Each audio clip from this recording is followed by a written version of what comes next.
Welcome back. What does a 100% zero-emission short-haul truck look like? Well, as you can imagine, the outside may not be much different than other trucks, but under the hood is where the magic takes place. Our team recently went to Vision Motors to take a look at cutting-edge technology that uses fuel cells for power, and it's being tested at the Port of Long Beach. So next stop, El Segundo, California, headquarters of Vision Motors. At first glance, this industrial building in El Segundo, California looks like any other. But inside, the people of Vision Motor Corp recently unveiled a stunning glimpse into the future of goods movement here in the San Pedro Bay Ports region. This is the Vision Tirano, the world's first zero-emission fuel cell-powered Class 8 heavy-duty truck. That's right, zero emissions, zero CO2, zero fossil fuels, and zero carbon footprint. The Tirano is equipped with electric hydrogen fuel cell technology and will soon be operating at the ports of Long Beach and Los Angeles. I do believe today Vision becomes reality, the future of transportation, and the start of the hydrogen economy, where heavy emission trucks transport cargo containers using renewable zero-emission fuel, which means, of course, you all know, zero pollution. Well, this day is about, it's about jobs. It's about breaking our dependence on foreign oil. It's about clean air. It's about the environment. This is a huge, huge day. It runs on hydrogen. Hydrogen through a fuel cell makes electricity. So that is the onboard generator. That electricity is used to recharge your batteries that are on board. So it's an electric truck with an onboard, charger. And the hydrogen, when it makes electricity, the only thing that it emits is pure H2O. So you could actually put a water faucet, on your dashboard and drink it. A ceremonial handing over of the keys from Vision Motor Corp to Total Transportation Services, Inc. made it official. TTSI, a local trucking company with a reputation for being on the forefront of environmental stewardship, will operate one of these trucks under typical short-haul conditions at both ports over the next year. And a second truck will be operated by California Cartage Company.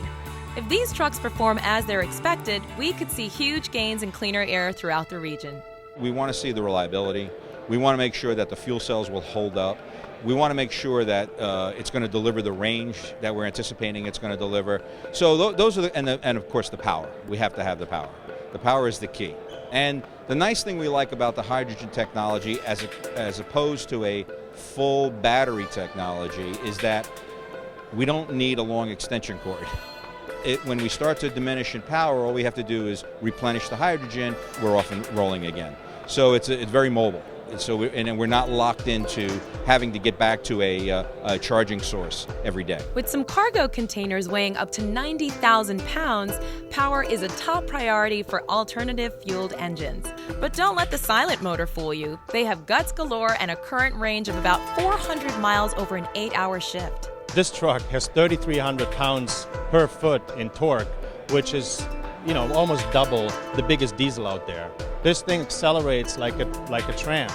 This truck, believe it or not, if we didn't tone it down, will go 0 to 60 in 4.5 seconds. So this truck has a lot of power. We actually have to tone it down so it doesn't become a race vehicle.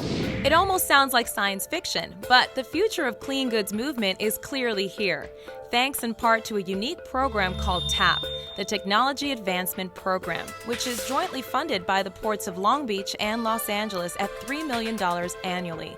The program's purpose? Seek out and fund promising clean air technologies. When we find those, then the ports invest in them and further their development and test them to see if they truly can be adapted to the port environment. Obviously, what's happening in the port is a lot of big stuff, a lot of really heavy stuff, and we need to find clean ways to move it. So these trucks are one example of that, and a very promising example. These are amazing times that we're living in. A heavy-duty truck that emits no pollution? How fantastic is that? Come on, let's hear it for Vision.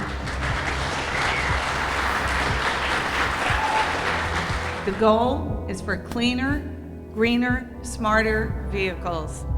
The goal is to break the gasoline habit, and we're making astonishing progress in that direction. Since the Port of Long Beach introduced its landmark Clean Trucks program, truck-related emissions within the port have been reduced by nearly 90%, an incredible gain for cleaner air. And with the unveiling of the Vision Tirano, it's easy to be dazzled by even greater possibilities. Could this mark the beginning of a zero-emissions trade culture? It's certainly a move in that direction.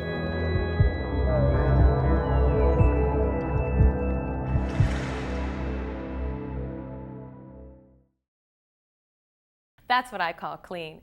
The chemical reaction results in no pollution. By encouraging the development of innovative technologies like these hydrogen-powered trucks, it's only a matter of time until zero-emission vehicles become the norm at the Port of Long Beach. Now it's time to get an update on the Long Beach Board of Harbor Commissioners. Monday is the day the Board of Harbor Commissioners meets to discuss and make decisions about the Port of Long Beach. But as of August 2nd, 2011, there is not only a new president of the commission, but 2 new members as well. Outgoing President Nick Schrammick commented on the appointment of Susan E. Anderson-Wise as the new president. She is really the absolute representative of the port any place she goes, whether it's something in the United States, locally here, or around the world. It's really an awesome experience. The responsibility that really goes with it to make sure you're representing the port's view and the commission's view out there when you're discussing business with, especially with foreign customers. For Anderson-Wise, who was appointed to the commission in 2008, continuing and expanding the Green Port policy is essential. We are looking very seriously and very deeply into how we can better move cargo out of the port. We call it, in shorthand, a zero emissions container movement system. And that is very exciting. We're also always focused on how we can relate better to our stakeholders. And that means our stakeholders internationally, our existing customers, emerging markets, and then our community right here, the communities that are impacted by the port to the entire region. As the Port of Long Beach begins its 2nd century of operation, it is clear that the mandate to operate and grow in a sustainable manner is imperative. To help meet this objective, Mayor Bob Foster has appointed 2 new members, Doug Drummond and Rich Dines. Drummond has been a Long Beach resident for more than 70 years. He represented the city's 3rd district as a council member from 1990 to 1998 and served with the Long Beach Police Department for 29 years. Dines has been an active force in the port. A 14-year-long shoreman, he once served as the president for the Southern California District Council of the ILWU. If you'd like more information on the Harbor Commission, visit polb.com. As Commissioner Weiss said, the Port of Long Beach has a brand, a standard of excellence in everything that it does. And this can also be seen in the educational programs the port helps develop with our local schools. After the break, we'll look at a unique program that is offering students an inside look at port operations and challenges. We'll be right back.